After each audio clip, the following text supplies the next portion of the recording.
सभी भक्तों को, बहनों को, भाइयों को प्रणाम। गुरुजी, आपका बहुत धन्यवाद।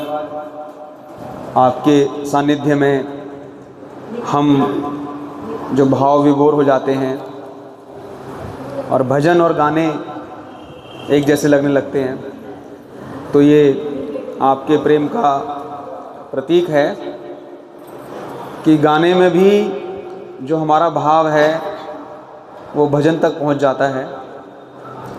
ये कुछ ऐसा है जैसे हम अपने रोज़ का जीवन जीते हुए भी अपने परमात्मा को, अपनी मंजिल को, अपने उद्देश्य को हम ध्यान रखते हैं।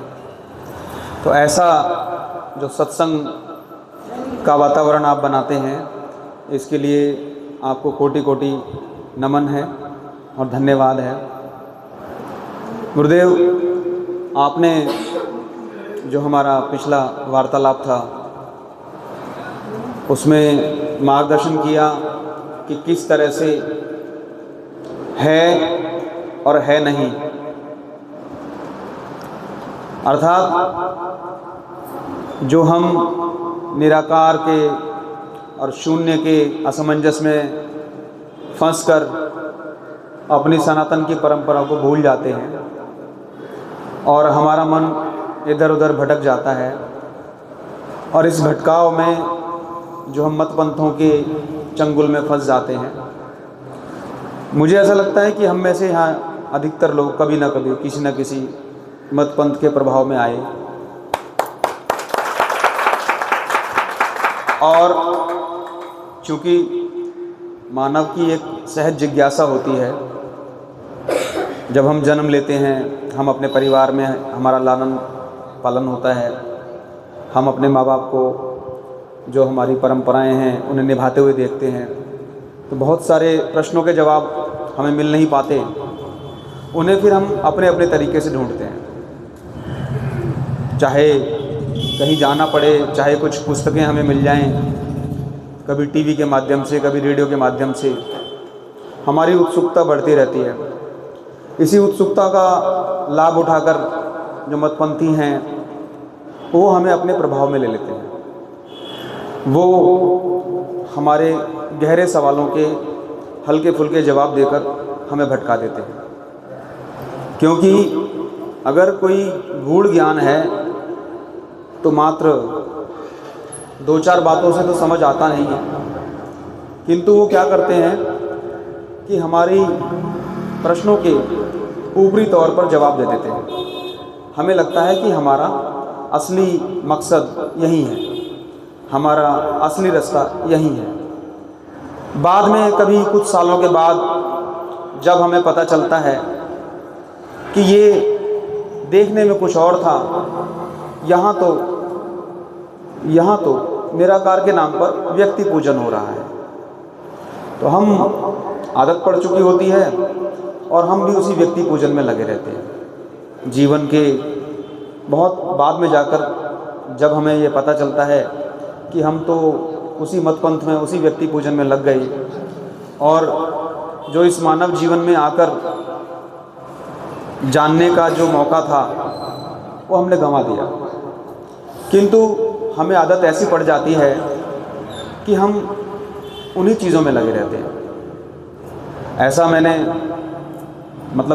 खुद भी अलग अलग मतपंथों में गया, देखा। अब मेरी इतनी योग्यता तो नहीं है कि हंस जैसे दूध और पानी को अलग कर देता है कि दूध पी लिया, पानी छोड़ दिया, किंतु हाँ, मुझे लगा कि कुछ बातें अच्छी हैं, सुनी समझी, आगे बढ़ा। इतना सौभाग्य रहा कि कहीं चिपका नहीं। तो मुझे लगता है कि हाँ, जितने बंधु बैठे हैं वो भी इतने सौभाग्यशाली हैं कि कहीं चिपके नहीं, इसी वजह से वो यहाँ आकर बैठे। क्योंकि अगर हम कहीं चिपके होते किसी मतपंथ में, तो हम भी वो लाखों करोड़ों की भीड़ में किसी तथाकथित जो हमारे मतपंथ के प्रणेता हैं, जिनके अक्सर टीवी पर बड़ी बड़ी न्यूज़ आ जाती हैं कि उनके यहाँ ये हो गया। मतपंथ कौन होते हैं मतपंथी? नहीं, कोई नहीं, आप बोलो। मतपंथी कौन होते हैं? संप्रदाय वाले कौन होते हैं? बोलो, कुछ तो बोलो। इसका मतलब आज तक बेकार ही बोला गया।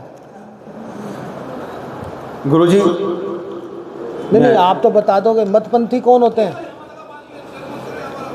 जो हमारे धर्म के खिलाफ। वो धर्म के खिलाफ भी नहीं होंगे और तुम्हारे धर्म से मिलते जुलते भी होंगे। जैसे वामपंथी नाम तो रखेंगे राम के नाम पे, कृष्ण के नाम पे, जी, पर खिलाफ होंगे हिंदुओं के ही। जो धर्म के नाम पर हमारा ब्रेन वॉश करते हैं। कौन लोग? सीधा बोलो ना।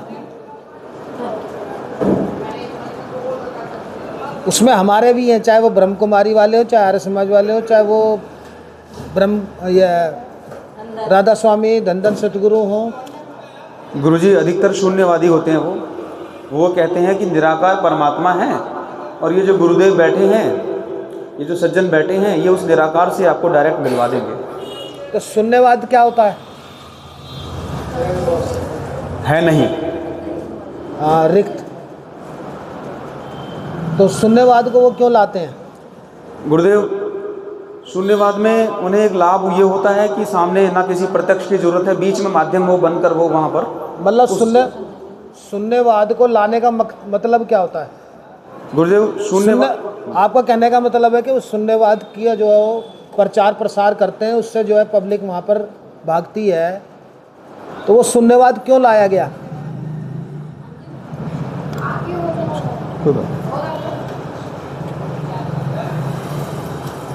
शून्यवाद क्यों लाया गया? ये बाद में उतारना, ये सब बाद में।